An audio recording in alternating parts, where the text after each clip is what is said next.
இந்த திமுக காரங்க மக்கள மாக்களாக்கி வச்சிருக்காங்க. ஓஹோ! புரியுதுங்களா? புரியுது.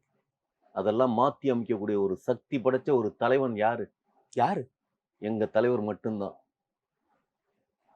பேசுன ஒவ்வொன்னையும் கேட்டீங்கல்ல? கேட்டோம். அ? கேட்டோம். நீங்க கேட்டீங்களா? அப்புறம் துக்கம் நெஞ்சு அடைச்சு போச்சுங்க. பார்த்தேன். ஏன் சொல்லுங்க? அவ்வளவு ஏன் நெஞ்சடைச்சு போச்சு சொல்லுங்க? ஏன் நெஞ்சு அடைச்சு போச்சு? மக்களும் தெரிஞ்சுக்கோங்க. நேத்து விஜய் அவர்கள் வந்து துக்கம், நெஞ்சு அடைச்சு போய் உட்கார்ந்திருந்தாரு. ஏன்னா, எப்பவும் அவரோட பேச்சுல ஒரு விஷயம் இருக்கும். "என் நெஞ்சில் குடியிருக்கும் வேலூர் மக்களே" அப்படின்னு ஒவ்வொரு ஊர் மக்களையும் நீங்க சொல்லுவீங்க. நேத்து விட்டுட்டீங்களே. அப்ப வேலூர்ல டெபாசிட் போயிருமா? அங்க அத்தனை லட்சம் பேர் கூடி நின்னானுங்கல்ல. லட்சமா?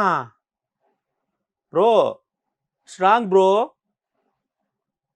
ஒரு விஷயம் 1000 தெரிஞ்சுக்கங்க. 1000 4500 பேருக்கு தான் நாங்க டிக்கெட் குடுத்தோம்னாலும், ஆமா. ஒவ்வொருத்தனும் 10 பேருக்கு சமம்.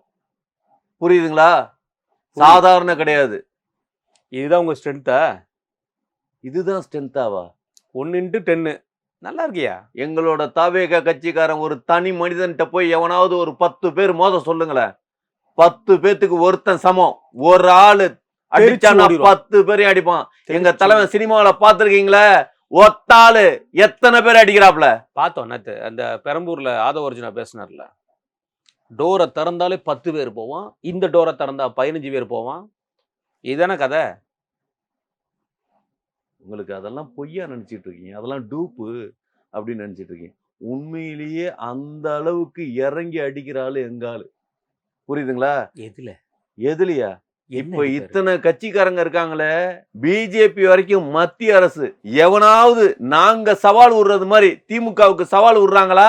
ஒரு பிஜேபி இல்ல மத்த கட்சிக்காரங்க யாராவது சவால் விடுறாங்களா திமுக எதிர்த்து? நீங்க விடுற சவால் சவுடாலுங்க அது. சவால் கிடையாது. உங்க தலைவர் சொல்றாரு, உருட்டு, பால்டப்பா, கிண்டி. இதெல்லாம் வாயில தான் வந்துற போகுது. சவால் அது, சவுடால் அது.